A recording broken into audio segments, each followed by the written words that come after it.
Do you think midlife means that we have to slow down, or does it give you a sense of urgency that you need to speed up on something?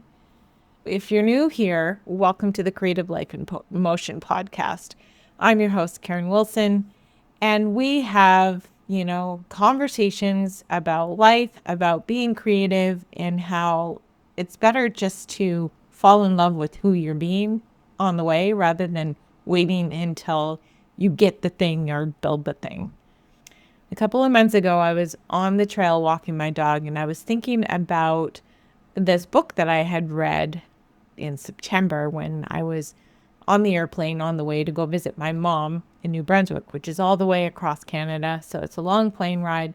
I brought this book to read because the airplane that I was on had no entertainment. So, you got to either sit there and think and look out the window, try to sleep, or bring something good to read. So I started reading this book called 4,000 Weeks, and it really kind of puts in your face the amount of time we actually have on this planet to do life, right? So I'm on the trail and I'm thinking about this, where am I on this map? And so I start to think about my age, and I think about, okay, well, I'm well into it, I'm 53. When did that happen? I mean, just yesterday I was 30 and had a whole life of mistakes ahead of me. So it's okay if I make lots of mistakes because I have lots of time to recover from mistakes and things don't seem as urgent. But now I'm sitting here at 53 and it just dawned on me, the math. If I make it to the same age as my dad, I only have 132 months left. 132 months. Now, if I make it to the age of my mom, who is still living, that's 360 months. Still, that's not a lot. And then, I'm looking at my dog Tula and I'm thinking, okay, well, in dog years, her and I, we're the same age, exactly the same age. And she's slowing down. So fast forward to May, I'm so excited because I have finally signed up for this writers conference that comes into my town once a year. It's a big writers conference festival. And every year I'm usually doing something different at that time of year. So we're usually, my husband and I put on a Ravenwater school. A lot of times we have it on that same weekend. There's been other times I've been away on other business, and it's just never really lined up with the dates. And I'm so excited this time it's going to finally line up with the dates. So then when I get the call from back east from mom and she's having a few challenges, I decide that I'm going to go there and I'm going to visit her the week before the conference. And then I will land and then I'll go to the conference and it'll all be great. As I sign up for this conference, I noticed that there's this opportunity for me to get a well-known author and editor to have a look at my work and do what's called a blue pencil reading. I have to send in some work before. So I get the work ready and I send it in. We have a date on the calendar and I'm so excited. I'll be live. I'll be getting some real, what I feel is professional feedback. And it's the first time I've really stepped out of my comfort zone as a writer and said, yes, I'm open to having another very established writer look at my stuff before I publish it. So I'm there in New Brunswick and I have just finished spending the day with my aunties and my mom, and we'd gone to the park and we'd gone for some ice cream. And I go back to my place to have dinner and I open up my laptop and I get this email from the author that I'm supposed to meet with. And it says, sorry, I missed you today. I'm like, what? What are you talking about? Were we supposed to meet before the conference? I didn't get an email invite for like a Zoom session or anything. It's like, this is not until next weekend. This is so bizarre. I didn't even know we were supposed to meet. So she had sent back my work. She had done some editing and she's like, maybe we can connect another time. Here's your piece. And she did the whole blue pencil edit on the work I submitted, which I was very grateful for, because there I was, like a no-show, and I'm like so embarrassed. So I email her back and I say, I am so sorry I missed this. And, I was apologizing. I said, I didn't realize we were meeting before the event, and I hit send. Then I go to the website and I realize that I'm supposed to be at the conference right now. The conference is not next weekend. It's actually this weekend. And I'm like, oh my gosh, I just doubly embarrassed myself, because I not only didn't go to the conference, I spent money on a ticket that I couldn't go. I stood up this very, very successful Canadian author. And then I told her that we're supposed to be meeting next weekend. And I'm like, oh my gosh, like, what is going on? So, of course, I emailed her back and she was very gracious about it and everything. And I sat there for a second and I thought, how did that happen? Like, how did I not catch that? Maybe, Karen, maybe it's time to slow down, but not because I can't go fast, just because I don't want to miss stuff. And am I like in the trap of busy? Am I in this unrelenting hamster wheel that I need to have productivity to prove my worth, that my identity is attached to what it is I do instead of who it is that I am? I started asking myself all of these questions. And not all the answers that I told myself were very nice, but that's okay. We don't always have to be really nice to ourselves. Sometimes the truth hurts. Sometimes we have to just like sit down and say, okay, what am I really doing? And how much of it really matters? It was a really tough week in New Brunswick because, I was dealing with a lot of adulting things. And my actual work in progress has a lot of tribute to my mom. And as I'm seeing that, memories don't last forever. And it puts so much more, for me, it puts so much more gravitas in the work that I am putting out in the world. So I started asking myself these questions about like, what is it that I really want to create? Like, why am I really writing this book anyways? And should I just burn everything down and start from scratch? And am I wasting my time? And worse off, am I too late? Am I too late to make a go of it? There was another book I listened to on audiobook, Big Magic by Elizabeth Gilbert. A lot of times I've been guilty of saying, well, I just want my story to help people. I mean, I wrote a book. I went and built a one-woman show. And the whole reason behind that was so that I could help people. When I started teaching health and fitness and I was a coach online, the only reason why I wanted to do that was so that I could help other people. So when I heard her say in the book Big Magic that if your motive is to help people, you'll probably help no one. And I thought, well, is that why I don't feel like I'm going anywhere? Because the motive is because I want to help people. And then she went on to say, if the motive is to help yourself, by doing that, your creativity will help others. That's what I've been really marinating on in the last couple of months. I've had some really great mentors, and I just have to say that the ones that I have had the most success with myself with are ones that don't tell you that this is a shortcut.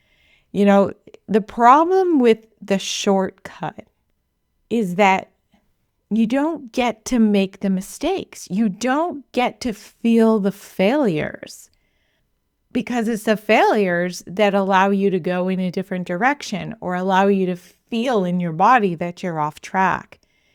If you take the shortcut, then you'll have a body of work or a message or a vision or something creative in your hands that might never feel like your own.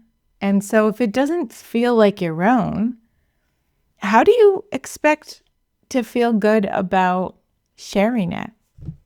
And these are just contemplative questions that I have. Let's go back to this concept that Elizabeth Gilbert talked about for a second. If you are writing a piece of work or creating a piece of art that is fueling you, the energetic exchange with the universe is going to allow it to go and reach the people that need to hear it, thereby it being seen or contributing to other people feeling seen, which may or may not help them. The world just found out last week that Bonnie Tyler passed away. And so you think of that song, Total Eclipse of the Heart. Who has not sung that song with their brush in the mirror? Like for me, I don't know, 15, 16, I can't remember when it came out, but I remember the song and I could still belt out all the lyrics in my car. And there's something about that, is it the chorus? The chorus that just brings all that energy out, and you just have to like embellish on it and sing it loud, because it just feels complete if you sing it loud. Are you with me on that? So I looked it up to see if Bonnie Tyler actually wrote that song. And it turns out that it's someone named Jim Steinman. Never heard of him before. But I don't want to jump to conclusions, but can't you just feel the heartache and the pain in that song? Can't you just feel the love and the expression? And obviously it was a co-creation between the writer and the artist, and it was made into what it was. But a lot of times you hear that songwriters and artists, we go into these writing trances or creative trances where it allows us to heal from whatever, and then a passion and energy exchange is ignited. So because of that, if you're in Gen X, you know that song, and like lots of different generations, right? So I think that that's a really great example of, I don't know for sure if this song was a healing song, but it sure feels that way. And maybe if it wasn't for the writer, it might have been for the artist, right? But when you feel it like that, you can't not feel something. You can't not identify with it. So that's where I feel it's so important to get our creative energy going on paper, however that looks. It just ignites this different energy within us. And we've just been, we've been told and conditioned that if it's not productive or if it doesn't produce money, then it's selfish. And I'm saying you got to be selfish in that respect, because that's actually what helps the world empathize with one another. It helps us connect. It helps us feel each other. It helps us gives us more points of view on different worlds and different aspects on how things intertwine. Do you love what you do when you go to work and have all of that time be occupied? I think about 75% of the population probably likes what they do. They might not like the bank account. They might not like some of their coworkers or some of the people that they need to interact with, but they love what they're in service of. Because when you go to work, you're in service of something. Now, the question is that if you lost your job tomorrow, would your identity go with it?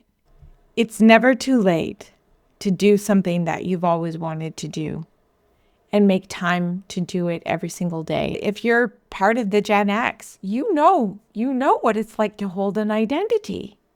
You know what it's like to be put in these different buckets due to our occupation and how society treats you differently in every role that you have, and how showing up with an identity is what we've known. It's something that we've known, right?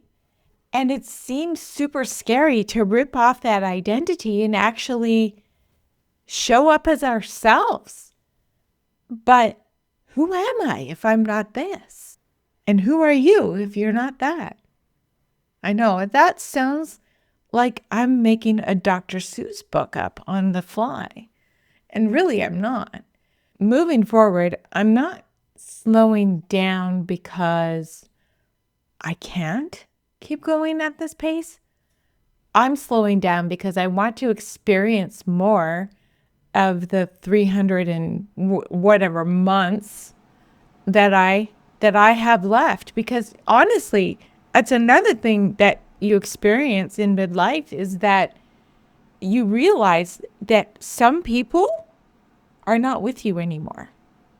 And some people that are not with you anymore, you're older than. And some people that are not with you anymore, you're approaching their age. And there's this whole concept of you're here and then you're not, which is why it's so important to know who you are. And I feel like the best way to do that is to write a book. Honestly, I know it sounds outrageous. It's like, where am I going to find the time to write a book? Blah, blah, blah, blah, blah. You don't have to give it to anybody. You don't have to share it with anyone. You can. It can become a great tool for your business, for your cause, for whatever. You can do that. But I can honestly say there has never been anything as eye-opening as digging into all of my personal stories from all of the decades. And it's exciting when I get into those little pockets of writing where it feels like no one's watching and I don't know how it's coming out of me. Then sometimes I think that this is like the best writing in the world, and I come back to it and I'm like, that was crap. But here's the thing. I think this is why it's very important, is that 40 years from now, 50 years from now, there's going to be an archive for our future generations of living in this time. And there comes a time in every young person's life where they start to really decide that they want to dig into who their parents were. There's nothing more gratifying than finding things that were stories and scribes and thoughts and dreams, and you can kind of relate for the first time with, say, your 50-year-old mother when you're 50, like myself, and I can relate with all the things that she's writing in her journals at 50, because it's like she's my best friend. But I couldn't relate to her when I was 20, and we didn't always get along. Actually, we mostly didn't get along until I had my son Jake, and then I was like, oh, I get it. I get what this motherhood thing is. So my mom was writing to help herself, and by doing that, she's helped me. And if it's just one person, or if it's something that gets published, you're not in control of the outcome. Isn't it a beautiful thing to be able to feel our expressions, to be able to relate and communicate across decades, across timelines, and take in the whole human experience? The secret sauce is in the doing and being that identity every day. So for me, I decided that I'm a writer. So what do writers do? I do what writers do. I write, I edit, I read, even when I don't want to. It's the same thoughts I've always had with identity shifts. I became a runner. It took me a half a dozen half marathons and a full marathon actually before I actually would surrender and call myself a runner. I wanted to be a non-smoker. So I created that identity. And what do non-smokers do? Well, for the first month, I ate and shopped a lot because I was just filling the time and the space. I did what I needed to do to get the identity that I wanted. So those are just a few examples. Not saying that I'm, have all the answers. I think if someone says that they have all the answers, I would run past the other way because it's you that has all the answers. There's tools, there's processes, there's things that have worked for eons that continue to work. But the magic is in you sitting down, doing the work, and feeling the feeling of how you transmit those things. If this seemed like a really deep episode, I felt that too. If you and I hung out in real life and we sat down for coffee, you would find that I don't do small talk very well. We go deep. We go deep fast. And I appreciate you hanging out with me. And who am I if I am not this? And if you know, you know. Thanks for hanging with me. I'll see you next time. Bye.